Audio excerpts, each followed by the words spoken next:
Oke, selamat pagi anak-anak. Pagi ini kita akan membahas tentang gerak vertikal.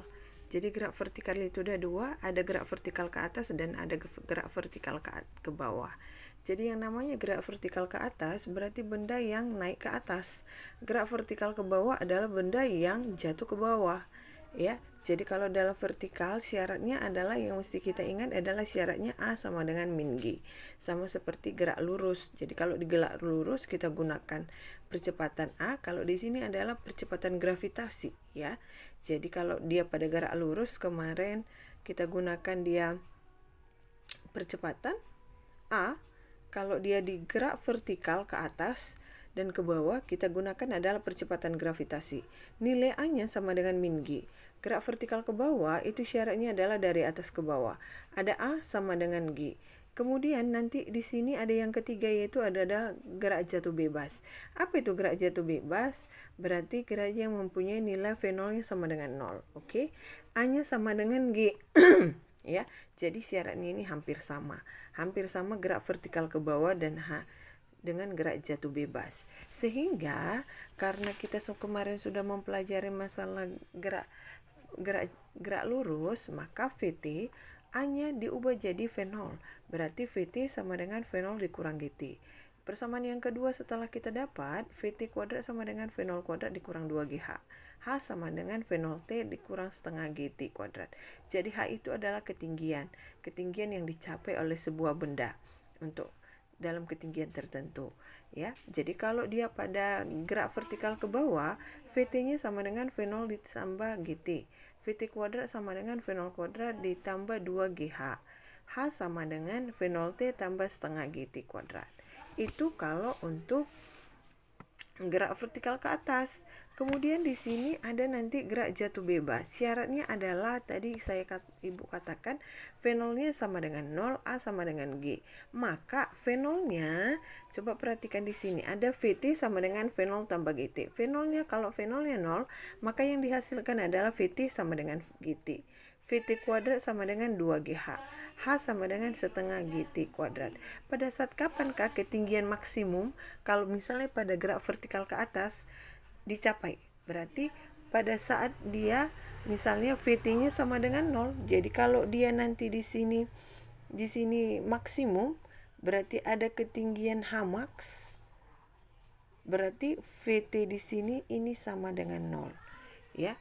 Jadi H max-nya syaratnya kalau ada H max, ada ketinggian H maksimum. H maksimum itu syaratnya adalah VT-nya itu sama dengan 0. Ya, itu dia ya. Jadi kalau H max-nya VT-nya sama dengan 0. Oke. Sebagai contoh soal di gerak vertikal, coba kita perhatikan ya. Sebuah benda dilepas dari ketinggian.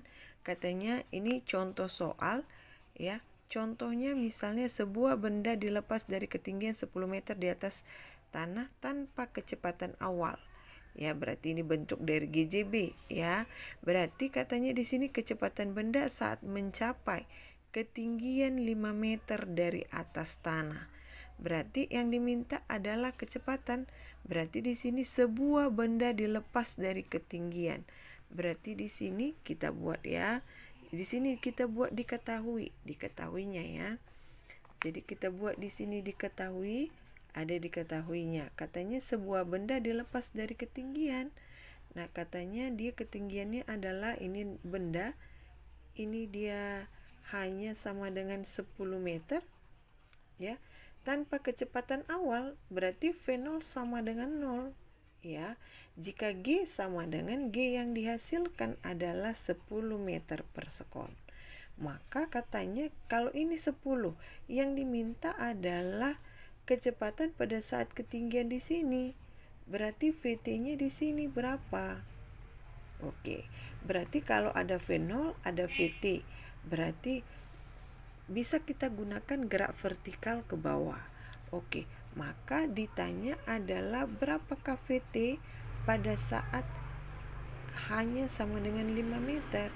Berarti dapat kita jawab ya.